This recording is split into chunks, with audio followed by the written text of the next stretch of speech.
This is the Worker Power Hour with Randy Corrigan on the Teamsters Local 1932 Broadcast Network. Longtime organizer, first-time radio host, back again with a special edition. Amazing. We've got so many good guests lined up, Robert. Really appreciate the work that you're doing. That we've actually got on the calendar a bunch of special editions on top of our regular show. Now, it makes it for a longer day today because I actually got to take a break, and then we'll do another 2-hour show here in a few hours. But with us today, not only do I have the amazing and incredible president of this local union. I'm going to have to pay him another $50. Kathleen Brennan. It's getting expensive. Thanks for being here.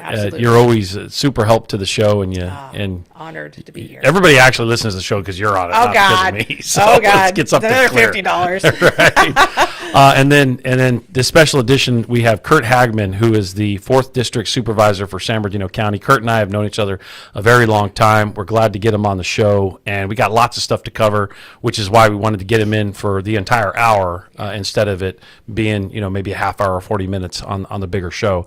And I just, I'm excited at how much this show has taken off, getting the special editions and the special guests in to then, constantly, bringing that message of worker power, what's going on with workers in the region, not just here in this area, but also, across the country, and how we can all relate to each other and how we can all help each other.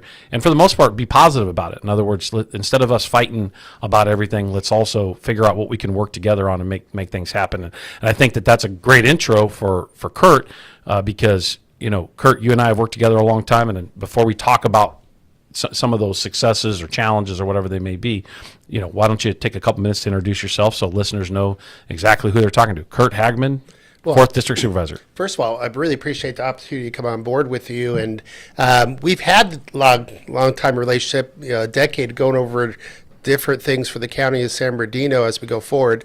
I currently serve as a county supervisor on my 3rd term. Before that, I was a state legislator for 3 terms up in California. And before that, I was a local mayor and council member. So long time in public service. At the same time, my background is I've been in my own business, private sector, concurrently with some of those jobs until more recently, less so. But didn't think I was going to be a career politician. Ended up being here for a while because I love public policy. I love working with my residents of San Bernardino County. I look forward to continuing the service. Yeah, and I think the best intro I could have with you is a few years ago, you and I were having a conversation. And it's actually, I use it all the time as an example with other elected officials, or when we're in political screening or we're pressing elected officials for policy to make sure it's better for workers. Is you and I were having this conversation, we were bantering back and forth in a positive way over something that was going on, and both of us were kind of complaining about, like, oh, got to fix this and deal with this, and we were, all these things that we were hammering out. And in the comment, I had told him, I said, Curt, man, like that, you really want to get a lot of stuff done, and you sound like you want to get a lot of stuff done. And your comment was to me, the more you do this job, the more you realize there is to do. Mm-hmm. And, especially in today with so much partisan stuff that goes on, I think it did a really good job of summing up what you've been able to do in the region at just trying to get to work on solving problems versus falling into the partisan bickering and bantering. Well, I think that's super important. And when my philosophies, especially in government, because I do have my private sector background as well, if you're doing the same thing you're doing 5 years ago, you're probably doing it wrong or inefficiently. Yeah. So government needs to redesign itself, reinvigorate how we do things all the time. Some of those things are going to be good and scary, and some will be bad, but without taking that risk, I think government gets a little bit cautious when we do things. A lot of things we accomplished together was unheard of because people were afraid to take that chance of doing things, and hopefully we have that spirit in the county. We started the Innovate 2020 way back when, and one of the things I like to brag about is the last 5 years we have won the #1 awards for NACO being innovative across the nation, and we keep setting new records every year. So hopefully the board has brought that spirit of reinventing itself, working well with our partners, which is obviously includes our labor partners, and to not be afraid to make change when change is needed and going forward. Yeah, and when that change happens, being willing to think outside the box to find a common space of resolution, because sometimes when change is brought to me, as a labor, as running a labor union, like I immediately have to resist from a cautious position to say, okay, well, let's unpack it and figure out what we do. Is there an opportunity now with whatever that change is? And if everybody's got an open mind into addressing it, then guess what? You can actually solve some pretty big problems and get some cool stuff done, which we're going to talk about at some point here. But I think, Kathleen, you want to talk about some of the district stuff first, right? Yeah, no, and speaking to that, just what are some of your biggest wins that you'd like to talk about for District 4 that, since you've been Well, I think supervisor? the county is an amazing county. I It love is. being in San Bernardino County, and we have so much going for us where, We have everything in this county. We do. Literally. yeah, and it's compared to the states that decline in population, having more and more issues, the county is really starting to be the bright spot in the state as far as economic opportunities, as far as our workforce. We have a nice young workforce here in San Bernardino County that our job creation is going way up. But, those are big generalities we're working on the county. For my district is on the west side of the county. So it's the cities of Chino Hills, Ontario, Montclair, Upland, where I have 5 great cities to be my partner out there. So we're working on a lot of the quality of life issues that we don't have. I'm very tired to see my residents have to drive to LA Orange County to go get Yes. entertainment, nice restaurants. And so a lot of the projects we've been working with our partners, we have a new sports complex. It just opened a few weeks ago in South Ontario with the Dodger affiliate moving out. We have a bunch of infrastructure projects, new parks. We're going to be working on a new professional soccer stadium here shortly. We brought on Top Golf. Obviously the Ontario Airport, bringing that back to local control was a big win for us. Yes. So just seen that, where we always want to say that the tagline is live, work, and play in your own neighborhood, your own county, and we're seeing that now. So I'm very excited the direction the county is going, and it's been a privilege being here during that process. Yeah, and I'm sorry, Kathleen. Oh, no. I thank you for that, because I'll be honest, 25 years ago, like I was saying earlier, I had to drive to Orange County to get, a decent job and, things like that. And that shift has definitely happened, and people are able to stay here and work here and play here and spend their money here like we want them to. So, And something that Curt and I were talking about that goes to this point that we are both advocating for in this area, and I know I've been a pain in the rear end to a lot of people over, is creating an identity for the IE, That's for the right. Inland Empire, that isn't so dependent on the LA Basin or Orange County, not just in good jobs, Yeah. not just in jobs that people can buy a home with, Right. not just in some of the things that you laid out, entertainment stuff, but an epicenter of resources, whether it's government and or retail and all the different things in which the community needs. A media center. I believe there needs to be a media center, and there's enough going on in the IE that we could have literally all of our own affiliates here being media affiliates in a media center in the Inland Empire to manage all that, because we get lost and swallowed up by the LA Basin or what's going on in other areas. And not that we don't want to work together and collaborate with our neighbors, but you still need some level of independence, and our independence as far as a region that's as robust as it is should be elevated. And I appreciate your partnership, Curt, and constantly kind of peppering all the players in this space to try to create that. Well, if you think about San Bernardino County, it's large. Just our county is larger than 9 states geographically, Right. and larger than 16 states in population. Just our county. So you combine us with Riverside as well, being the IE. We are a powerhouse, one of the bigger ones, and the hot spot for the nation right now in the growth. And like you said earlier, it has everything here. We have mountains, we have deserts, we have water features.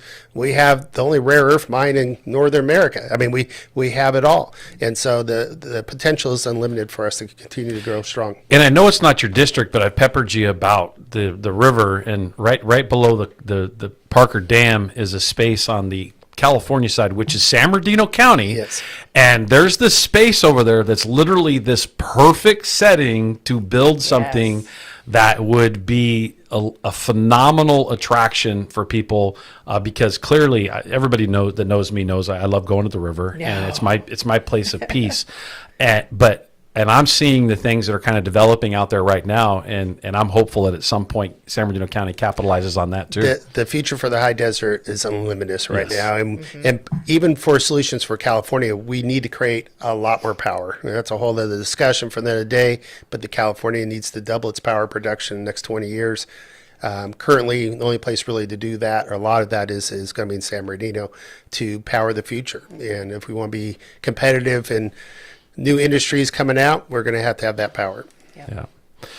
Kathleen, anything else before we get into some of the meat potatoes, this other stuff? And is Yeah. there anything you wanted to talk about, Curt? Right.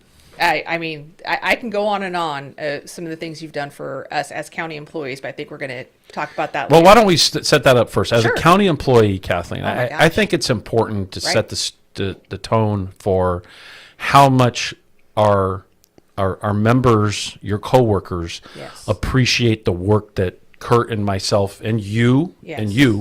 did, kind of managing some of these benefits Yeah. that look very different today God, yeah. than they did 10 years ago, 12 years ago when you first started in this role, 10 years ago when I first started in this Right. role, and how collaboration really changed the shape and how appreciative that membership and the county employees are. Man, I'll tell you what, and to any county employee that was here back prior to 2015, 2014, we all know, we saw the difference. You know, it was a shame that our paychecks from, like, let's say 2009 to 2015, we were making less money, which, because our one of the biggest reasons with the healthcare costs, right? costs. Yeah, and you understood that right away. And when we went, you know, when Randy we became Teamsters and Randy started having these conversations with everybody, you know, we had to solve that because we had members, families that were paying almost $1,000 a month, and you know, that's just not sustainable, especially when, you know, you're not making six figures. And to know now that most of these employees don't have to work until they're 70 because now there's a retirement pathway medically for them. And I wish everyone could have been part of some of the phone conversations that I got to hear. And I know we're not going to discuss that, but I always nail this point home that you were basically the reason we got that medical retirement, you know, to the finish line. You know, we hurdle after hurdle, we were jumping over every single hurdle, and you really took that position and educated, you know. I think one of the things is I appreciate and this is across the board, but the open communications. I think Right. that's my job. Yep. Okay, not only for my residents, but especially my valued county employees. Right. San Bernardino County has over 20,000 employees. I mean, it's a big employer. It's huge. Huge. It's a lot. Right. You know, it manages over a $10 billion budget each year. So to sit there and have information go up as well as down is extremely important because Randy and I talked about this a while back when I was chair, we're doing some debating back and forth. It's like, it costs us a lot of money to hire and train to get someone to do their job. That's right. That investment into that person, we need to keep them. And so you have to be competitive. And I always look at it as county government is to being a entity that competes with other county entities and other government entities around. So we have to be competitive. We want attract the best workforce and bring the highest services to my residents. You know, you have to be competitive across the board, both in pay and benefits. Right. And sometimes you have to go back to what we said earlier, reinvent the way we do things and not just one size fit all. And I appreciate the opportunity that we got to explore for the first time ever those changes with the Teamsters. And I'll say it. You might be a little more delicate in how you say it, but I'll say it straight up. Like, you know, the bureaucracy that happens in any institution. I'm a big organization too, not just here at the local, you know, nationally at the Teamsters.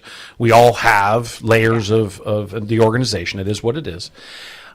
I'm telling you, the difficulties that you helped us navigate in whether it be the benefits department or HR or this or that or different aspects of the county itself, the members absolutely, your employees appreciate in the end what it took to deal with that, even though we had a lot of headwinds on some of that stuff. We had very influential individuals at some times who didn't understand the long-term path here and got in the way of thinking different, got in the way of addressing it and approaching it in a different way. Right.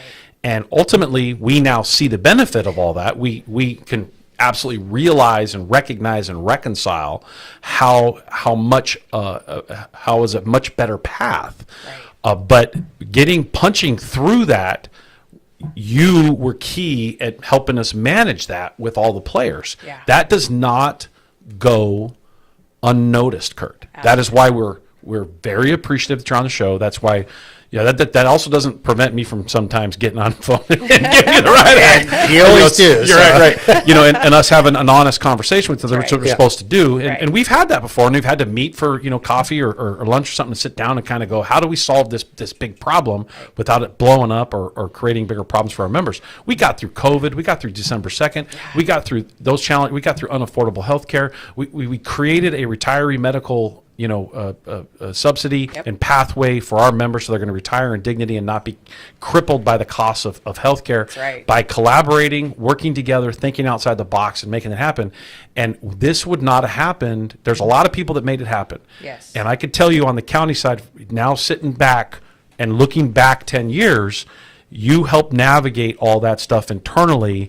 And now you realize how beneficial it was too. I think you always did, Yeah. but there's even more benefit Yeah. simply because we were steadfast and we weren't going to allow anybody to get in the way. And I think because of that, it goes back to changed in the thought process. There's risk anytime you do change. And that's why I think Absolutely. a lot of the fences went up, especially from legal and other, is like, what happens if? Well, Yes. that's where the risk taking comes into play. And we as the board need to back our employees and be able to take other things on. I think that's what we accomplished with this. Yeah. And it did show a different pathway and has helped retain our Teamster employees in our county. And if they're happier, they stay with us. I'm right. not going out in recruitment all the time. I'm not going to have to go through the training cycles. So it's a win-win for all of us when that happens.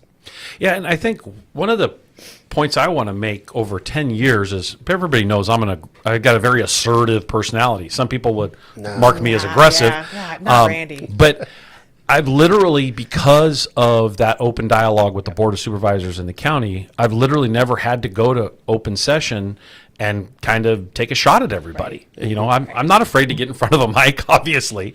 I'm not afraid to articulate a point. I'm not afraid to speak up. But because we've been able to communicate within the organization and then utilize the relationship at that level of elected leadership and then everybody figure out how to problem solve, Right. it's prevented us from airing, I guess, dirty laundry that then gets turned into some other junk later on down the road. And it keeps the organization more stable too. Correct. I And agree. one of the things I came on is I like to do long-term contracts. I don't want to wait till the contract's up and then start negotiating. So I hope you guys notice that too. We start early. We did. Yes. And Yes. we like the Absolutely. stability. I think it's stable for us because on the fiscal side, we try to plan out what the next 5 years and what our goals are from 10 years. And with the ups and downs of the economy and anything else, things can happen. But at the same time, I think it gives some stability to our workforce that they know that what they have, and we're not amping up those nerves or those fighting and getting stances where people start taking shots at each other, and having those relationships to be able to sit there and talk about this stuff early and get things going is, I think, a big plus for San Bernardino County. And unpacking healthcare. Now, Right. Kathleen's been by my side in bargaining on the fund, with all the consultants and the professionals over the last few years, as we've literally educated the whole team of people within our organization to kind of understand the complexities of healthcare. And getting a large employer to actually literally address and make shifts in a different approach to how to manage healthcare Right. is a challenge just in itself. Then it's a government entity. Then it's, then you get into running lots of other reasons for challenges. For us to manage, and I'm not saying all those problems are solved because I still have some ideas and still have asks for us to be able to solve more of those problems. And I think that we do have a high level of credibility at this point to say, hey, our path has worked very well. My point is that you've been able to unpack, break it apart, look at it, figure it out, and put input into it so that we could collectively solve those problems. And again, it doesn't go unnoticed. I think it's important for our listeners to recognize and hear this. Institutions can have that sort of dialogue if your goal is to literally help the people who work for you and I'm helping the members I represent, right? We have a common interest. Ultimately, that helps the community. It's not self-serving just for our membership. It's not self-serving just for the workforce, but it's a balance that's got to be struck in the right way at the right time. And you have to constantly work on that. It's not just one decision. Right. So unpacking and constantly dealing with the dynamics of healthcare and all the conversations you and I have had over the years, I don't get to have a lot of those conversations at that level. And again, it's appreciated, and I also think that's why we've been able to solve these problems more so than others have, because we both are willing to work in that direction. And if we hear something we're not sure of, we go back and go, well, let me unpack this and figure it out. So I think it's really important for you to take a victory lap on that, just as we take a victory lap. Look, man, every time I get a retiree, Kathleen runs this too. I get a new retiree that pulls the plug and sends us a letter, sends us a thank you and says, man, this is happening now and this is different. And now I pulled the plug 5 years earlier, 6 years earlier, 7 years earlier. It changed the trajectory of my life because of how you guys were forward thinking on this. Yes.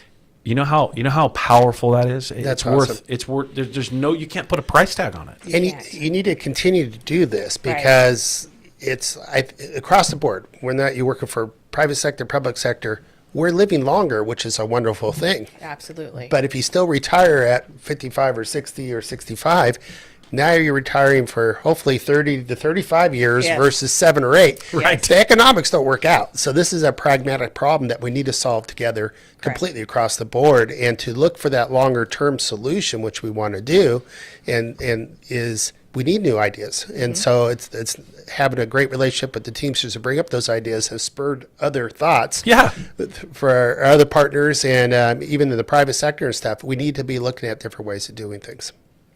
And to that point, I know we get to a lot of those phone calls sometimes from those folks that say, hey, thank you guys for what you did. I was having some health issues, and when I first started working at the county, the phrase used to be, the desk you start in is the desk you die in. And it's no longer the phrase, thank God. It's slowly going away. Yeah, that's right. We're proud that the last 10 years that collectively we've all changed that. Exactly. And, during bargaining, when you first start helping us with the affordable health care aspect, we had members that were in the bathroom emotional about it, because that difference for them was being able to have another car that was much needed in the family. And I guess I would ask you, in your experience, do you have any moments where county policies made a difference in someone's life personally that you're aware of? I think it's ongoing. I think one thing that people don't understand, being elected to a county supervisor, which is probably the most undescripted title I've ever had, because it's like supervise what, that no one knows what it is. But the county does basically a lot of the health and human services from the state and the federal government, 42 different departments, everything from making sure you get a gallon of gas when you go to the gas station up to other things. But the policies we do, not just with the county, but because I'm on the county is a partnership to many other boards and organizations. I'm on LAFCO. I just came from that this morning. SCAG, Southern California Association of Governments, IEHP. I'm the chairman of that right now. Omnitrans, SBCTA, AQMD. So you have this broad reach. And you have to partner with everybody. You have to. And to see the complexity of things, how it fits together in multiple public agencies, and how we come out with the policies. Sometimes some of the policies that come up are detrimental, I believe, to my residents, and we have to advocate against some of those policies, and others are very positive for them. But those are more the global looks, and then it comes down to the individual phone calls. I think one of the things my office does very well, and I like to think I do, is we're that connectivity between the workforce, my residents, to all the county programs and beyond. So if you have nowhere else to stop and you have an issue, you start with my office. And then if it's not something we directly can participate, we can at least refer you to either the federal or state agency or down to a city. But those come in almost daily. I just worked on one yesterday. It was kind of fun, which I didn't know this. Some people know I still dabble into the state military a little bit, my one day a month type of thing. And my kids are both in the military. But I heard that one of our county employees had to use their vacation time to go to drill. Oh, no. And it's like, one, I think there's a law against Yeah. that, but they were on probation, which is the distinction versus a full-time employee. That's right. So I made a couple phone calls to HR, and it was one of our bigger departments that have their own payroll, and we got it worked out. And so I think that conduit of it may be an individual making that difference for that person, but now that policy goes to all those county employees that may be serving our nation that need to have that time period covered while they're under probation. Because I know the board will be very supportive of policy change if it needs to be, but sometimes it's interpretation. So it's very important for not only my residents, but the workforce, if they have issues, come tell us, because Yeah. otherwise we don't know. Exactly. We can't fix something we don't know about. You're right. Well, thank you for your service. I mean, I really, truly mean that in your children as well, especially right now, Thank you. You're very welcome. I think that was a great question. Like, Yeah. You've done a lot in the last 10 years. Like, what does stand out, not just labor stuff, because if I get into the labor stuff, I'll say, I want other elected officials to follow your lead. right. I'm saying it straight up. Yep. Like, the way we have collaborated dealing with COVID, dealing with affordable health care, dealing with retiree medical, when I tell people in labor across this country the benefits we've been able to establish in the last decade, they are shocked. They don't know how we did it. They're like, because it literally doesn't exist anywhere else, just so you know. Yep. It does not exist anywhere else in the last more than 2 decades that these benefits, the way we've established them, have not been built up like we did, literally anywhere else. And that point is, whether you're a city official or you're a state official or you're a county or whatever it is, like, you can get to work and solve these problems. And so, selfishly, I want to prop up that problem-solving relationship approach to doing it, and other elected officials need to approach it the way you did. Absolutely. Like, that's the purpose of this show, Worker Power, right? Yeah. It's not just union members listen to it. Clearly, we're on AM and FM right now. Clearly, it also gets rebroadcast on other FM channels over the next few days in other areas. A point is that we're trying to educate the population, the community, our membership, to get them to recognize these problems, even as big as they may seem. You don't just put your head in the sand. If you really get to work on it and you solve it, and other elected officials need to recognize that. Other individuals that are at cities, other officials in other parts of the government need to learn from you on how to solve these big problems. Well, I would like to think they're more like out there, but I've seen it myself where a lot of the electeds, well, whatever staff says, that's Right. what I'll do. And I'm telling my fellow electeds, no, we're the ones representing our constituency. Right. We are the go-between between staff and public in many cases. It doesn't mean I have all the knowledge to go solve all those problems, but we can set the policy environment to say, hey, yes, we would like to take a look at this. We would like to explore different things. And the biggest thing for elected officials is to educate yourself on the issues. right. Take the time to learn. And I've learned back from my legislator days that what I thought was maybe 100% my conviction, to take the time to listen to my opposition Yes. and time to understand their approach. And then there's usually something in between. It's having the patience to learn about someone else's point of view Yep. and to calmly, articulate your point of view. And more likely, 80% of it's in common. Yeah. It's the fringes that people get hanged up on a lot of times.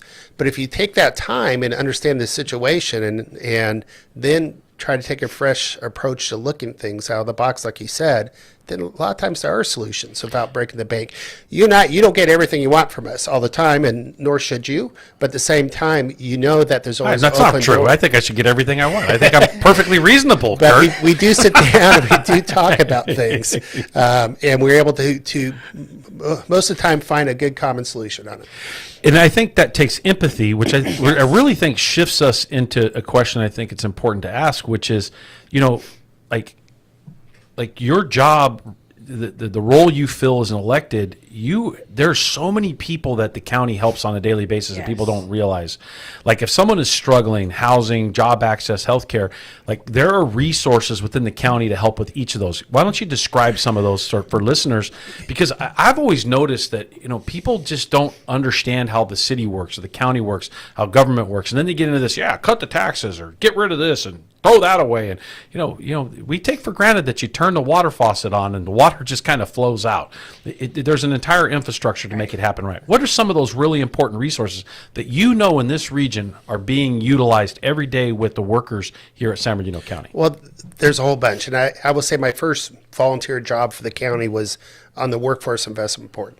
And that is taking our federal tax dollars on labor and bring it down to job training, which Teamsters does a great job at that. And I started to look at, okay, when you drill down to the individual work person, there are some that need additional help. Childcare, maybe it's this, maybe that. And I was on the youth chair and I noticed, teen pregnancy, how are we addressing that? Long story short, I had to do my own resource mapping. And once I started looking, there were so many layers of private, nonprofits, public resources, just people don't know about, like you said. So we went out and started educating the school counselors and religious leaders and community leaders to say, hey, these are right in your backyard for resources. And that's my biggest frustration for my residents is that there's a lot of people that can use the services that they pay for already through their taxes that are there. Like you said, from workforce training to housing. One of the big things the county just done, which is a new for us in this space, is we're taking a lead with our cities being a partner on homelessness. We know that's a big issue for our residents, and we're doing the first West End, we call it Navigation Center. And this was a space that county generally just passed out dollars to nonprofits and stayed away. Most of the homeless numbers, as we do our count every year, are within incorporated cities. So it was like, it's a city problem, but it wasn't getting solved. So we took a next level and say, no, the county's going to be partnering up with this. So we got the West End cities together. We put some our funds into it as well to build a navigation center. And just going through that process, I was put on the committee with a colleague to figure it out, since there's a new space for the county, and to learn from other people, other counties, other cities who have done successful and who have not been successful, to kind of learn what to do, what not to do, to bring that together. And I think we're going to have the world-class setup for that in operation in less than a year. We have to rebuild the building right now, but it's really taking the individual approach to each person to see what that individual needs are. But when it comes across the board, there are a lot of resources, and the best thing to get out of this, because you don't know where to look, call our office. Start off with that. We can point you in the right direction. But there's many services up and down that the county does offer, as well as the things that we'll always take for granted. Like you said, the water turned on, the sewer working, hopefully streets are being paved without too many potholes, that sort of thing. We get to do help residents of other different parts. And I think you're bringing all this up. Brings a point I want to make, and I'm just actually looking at something to make sure I don't overstep here. Yeah, the district you represent, you're fortunate enough to represent a district that people make a lot more money than in other parts of the county. And one of the things that I think that I've always been, I would say, happy to hear is that you're always willing to figure out how to partner with the other parts of the district that made there's bigger economic challenges in those particular areas. Why don't you talk about some of the stuff that you're doing in that space? Because sometimes it gets lost. Well, this is my district and I'm only going to do that. I've never felt, Curt, like I've always had to call you only over what's in your district. Agreed. And quite frankly, most of the board supervisors in the county, I could think of a couple off the top of my head. I won't name them. But most of them have always been, let me help and let's figure out how we can work across districts to actually resolve that problem, situation, resource, even if it's not just this whole situation where this is my area. I'm only going to take about mine. I'm blessed to work with colleagues that we don't think that way. Right. But we think the county's only as strong as its weakest link. So it's different in my West End than it is in Central Valley or in the high desert or the mountains. Each is a very different set of needs, and we work together both in budgeting resources as well as staff and hierarchs. Like right now, I love the high desert, even though that's not my district, because there's so much potential things going on, the high-speed rail to Yeah, Vegas. Yeah, you got Barstow, what's happening there with the we rail. got the BSNF up there possibly. We have power. We have the new mines there. So there's a lot of opportunity up there. And so when I try to bring in businesses to the county, it's not going into my district. It's what's the best fit for a different business, what fits to what their needs are. And we work across that way across the board. So it's not about one city versus the other, one area versus the other. It's really taking that specific things. Like we have to worry about the fire season kind of up in the mountains, for example. And so we put extra resources there during the summer. We had a marijuana grow problem for a while in the high desert. So we put a lot of extra resources way out in there. way out in the remote area. Yeah, right. and so we had a task force. We put resources, but we collectively work on that. Individually, we kind of know our areas a little better. And I'm fortunate because I'm mostly incorporated. That means most of my territory is within the city limits. They get to take care of the day-to-day stuff, and I get to work on the bigger visions for both my district and the county. Yeah, it reminds me of when we had Don Rao on the show right after the snowstorms happened up, and man, I really appreciated how she was like, okay, we failed here, and we did this there, and and I think what got missed in that, at least we didn't, we tried not to miss it because we actually turned our billboards on to thank the drivers, to thank the workers, to thank all the individuals actually who got dug in to try to dig everybody out, literally dug in to dig everybody out. And there was a lot of positive that happened, even though there was some challenges with, a freak storm that happens once every 40 or 50 years.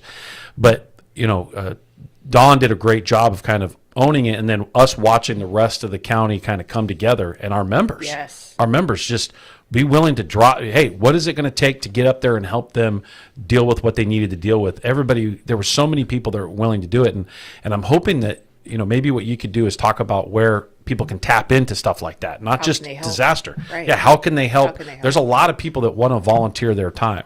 What are some of those things? Well, I mean, especially for the county, we do have so much going on within our departments and other volunteer areas, which is great. But there's a lot of nonprofits out there too. So I started off never wanted necessarily to be a elected official. Wasn't on the horizon, but I started off in my home city being a volunteer for multiple different volunteer groups. Started off with the first and ended up being like 6 of them eventually. And then I got recruited to be a commissioner, and that's kind of started my political career after that. But to have the ability to give back to community, we do have a lot for our fire department as well as our sheriff's department has volunteer groups underneath them. Like when you do have big fires, snowstorm, we don't have enough deputies to direct traffic. So we put citizens on patrol, which are volunteers in a white uniform on there to make sure that the right people are going up there. Or if we have a fire, I knew back when I used to be on that.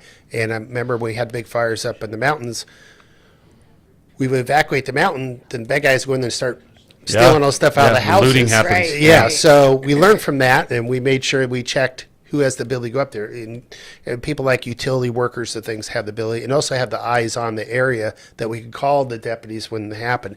So there's a lot of ways, and it just depends where they want to serve and where they feel like they're natural fit. If you don't love to volunteer what you're doing, you're going to stop doing it. That's right. And so to really find out what their passion is, both on the city level and the county level, they could do that. And we got to get them up to camp for the kids. I was just thinking that, Randy.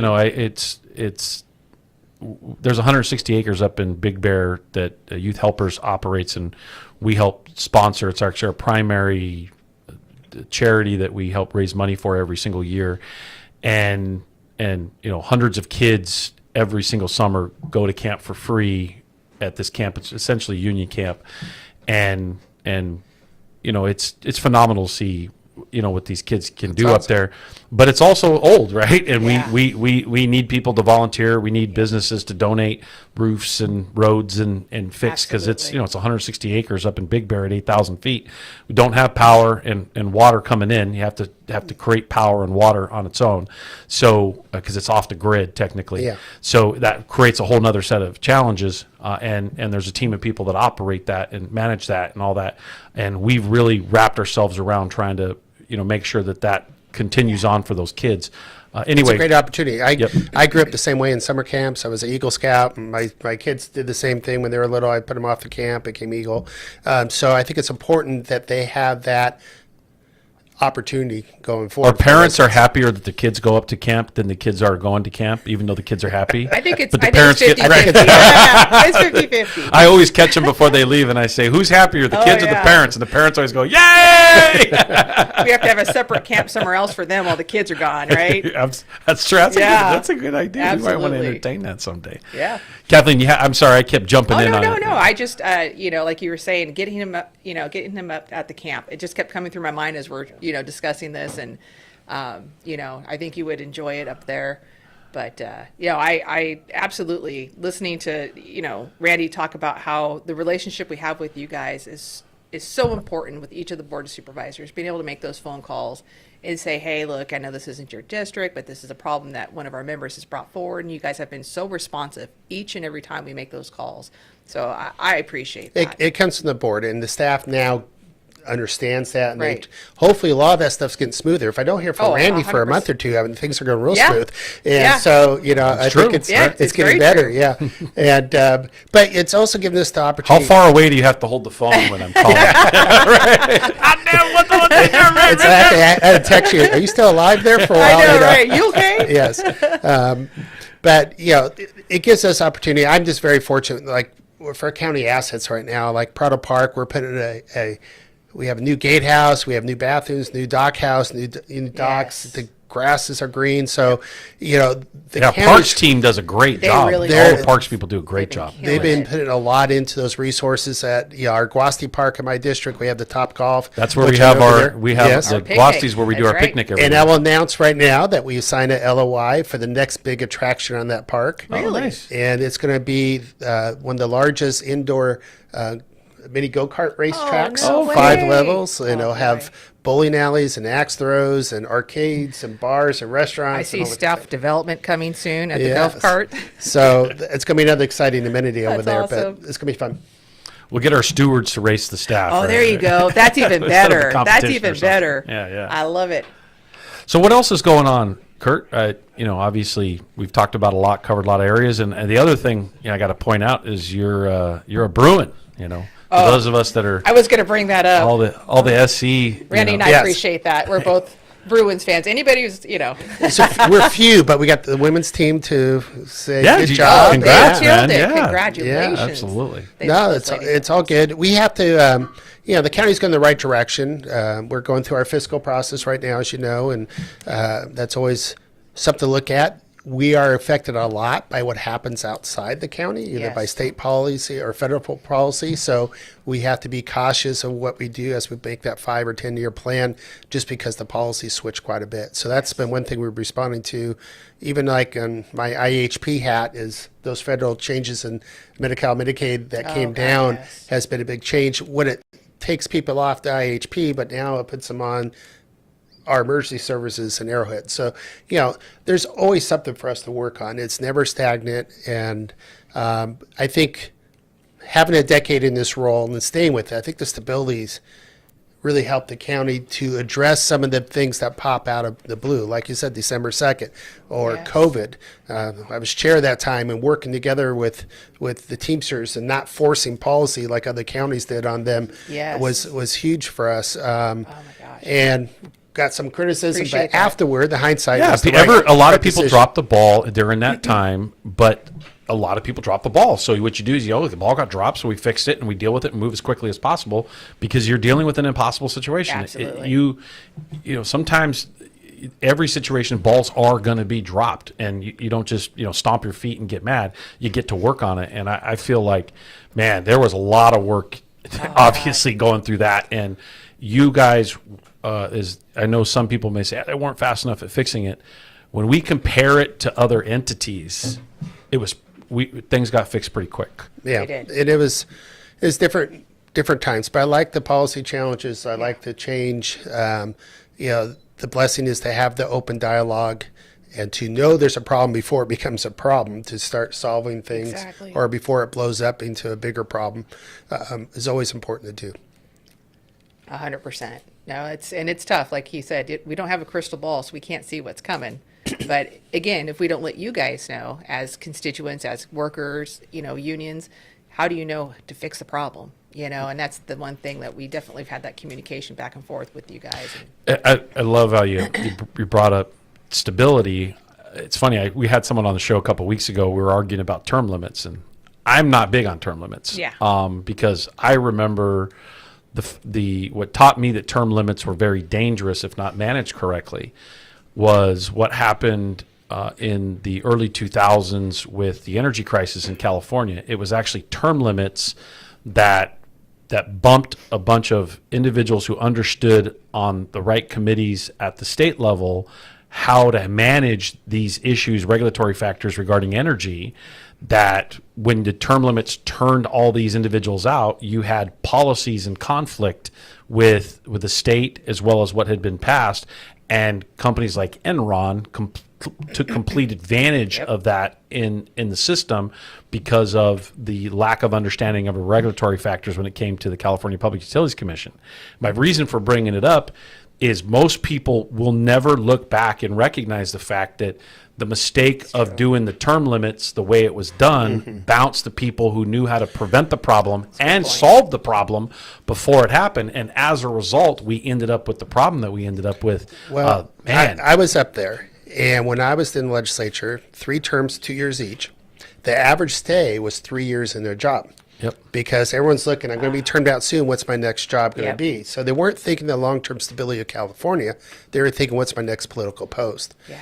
Then we put in the 12-year limit for one office, which is more stabilizing. But then we, in 2 years or 2 cycles, 100% new legislators because they all termed out about the same time, and now you have brand new people in chairs of committees that really they didn't even have background in that committee, much less knowing what the last 3 or 4 years. And so I see the state making some of the same mistakes over and over just because they don't have the longevity of knowing what happened last Correct. time they tried it. Again, the term limits, and again, there's probably the right balance. I'm not saying no term limits, but I think you can point to more mistakes because of term limits than you can of problems where people sit in a seat too long. I've heard that argument. I've seen it where people are in a seat too long, but for the most part, I see more catastrophic problems as a result of not having people who know what the hell they're doing.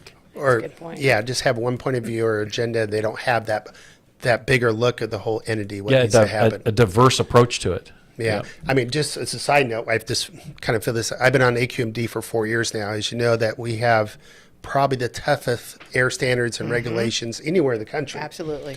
And we got some data. We're far behind most other states right now when it comes to clean technology. Wow. Because sometimes the enemy of good is perfect, and that's what we're trying for. We go for zero emission, and the other states went for near zero emission. So we could. So they got further ahead as a result. They of that. got Yep. our bus fleet, for example. Bus costs $400,000 normally. Maybe $500,000 for a natural gas or near zero clean diesel. $1.8 million for a battery one. So now I could buy one bus versus replacing 5, and so they're actually the standards go up. So sometimes taking that and knowing how to now navigate, I take as a policy example to get that background to say we had great ideals, standards to go do something, but we failed because we weren't looking at what other people are doing. And that's one thing I like to do is I like to go, like I brought up with the homeless, go to other jurisdictions, but do it for a while and find out the good, what worked, the bad, what didn't work, what to avoid. So not reinvent the wheel. I think we never can think we know it all. We have to go out and learn from other peers, other governments, even outside the country sometimes to try to find out and be open to those new ideas going forward. Yeah, it's something we learn in this job every day. All of us, I hope, is that we learn something new every day. Literally, Absolutely. Like the minute we get to saying we know it all, Time it's to retire. That's right. Time to clock out. Time to go. Right. Kathleen, what else you got you got them here? You got another 6 minutes. I know. Just again, going back to, making sure I have, it's funny you say about talking about retention, keeping employees here, good employees here. I have people that I've known for many years that work for different counties that are thinking about making that jump to San Bernardino County because of what we've done with the healthcare and the retirement, believe it or not. So, I mean, it's fascinating to me to hear these same folks who used to give me a hard time when I first started working at the county. What'd you go there for?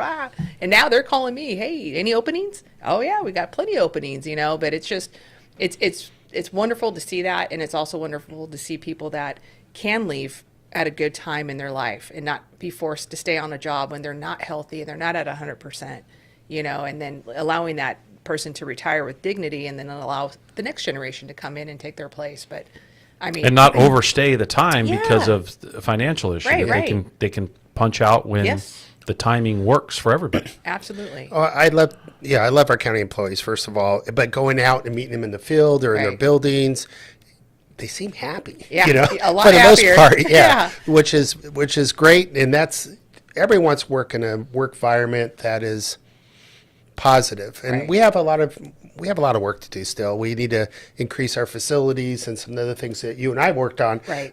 for our workforce when they go to work. I want right. them to be happy when they go to their office or go into their job and making sure they have the right tools to do what they do. But that communication from them up, how to change things, I think is extremely important for us as board and executive team to listen to and how reinvent some of these jobs as we go forward. And with that, somebody sent me in a question here that I think ties into this question you just asked, and the point you're making is, what role do you think unions play in strengthening communities and empowering workers? That's a great question. Well, I think there's a huge role in that. I think to have, first of all, my residents are the union members that work for both the county and other jobs, and to have them have good wages, good communities and stuff is a good Be anchor. able to buy a home, right? Yes, and be able to live here. My son's a county Teamster employee as well. right. And I was wondering if you're going to bring that I up. know. well, my her daughter is too. too. Both Yeah, of your them are. daughter. Yeah, you got two. I was got wondering, two, I didn't yeah. want to just throw it in there. Yeah. But he came to me and he's 29, married. To get into that first house, it's really almost impossible without parents' help nowadays. For that next generation is really, really tough. And so it plays a huge point what you do to uplift those workforce too, to make sure they can live Yes. where they work and be part of the community, be homeowners eventually and stuff. I want to say something real quick to that end. Because of the work we've done the last 10 years and increasing, lowering our health care and, increasing wages, I was able to keep my house. We had a situation in our family and I was one income. And because of that change in the last 10 years, I was able to keep that house. And if it had been back in, prior boards and prior, associations, it wouldn't have happened. So, it's important for the next generation to be able to afford a house, but for the current generation to stay in their homes when things do go wrong or, And challenges happen. Yeah, Yep. challenges. Because like Randy's always said, we're all one medical emergency away from losing everything we worked our whole life for. And that's just wrong. Yeah, It's just and wrong. a lot of people pick government service because it's supposed to be stable unless Right. you have that quality of life, but That's not right. jump to the private corporate ladder. Correct. And if we're not doing that, if they can't live in their own county you're in, then right. we're doing something wrong. So Agreed. And this week is Appreciation Week, I think, for dispatchers, right? That's right. So It sure is. quick comment on that. Oh, love those. And we're going to start our new building. Talk about the Oh, good. facilities. That's going to be coming out.